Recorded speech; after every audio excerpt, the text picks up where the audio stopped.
Pakistan peoples party की क़यादत ने अवामी रद्द-ए-अमल सामने आने के बाद और पीपल्स पार्टी के पुराने कारकुनान की जानिब से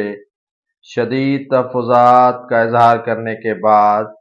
पीपल्स पार्टी के अहम इजलास में तजावीज़ ज़ेर गौर आई हैं कि आइंदा मख़सूस नशस्तों और अक़लियती नशस्तों के लिए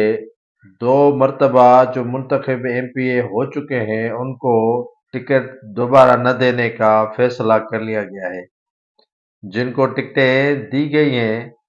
उनसे भी वापस लेकर मख़सूस नशस्तें और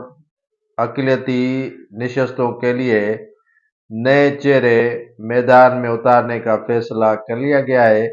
सिंध के अंदर शदीद तहफ़्फ़ुज़ात पाए जा रहे थे अक़लियती की नशस्तों और मख़सूस नशस्तों पर पाकिस्तान पीपल्स पार्टी की जानिब से।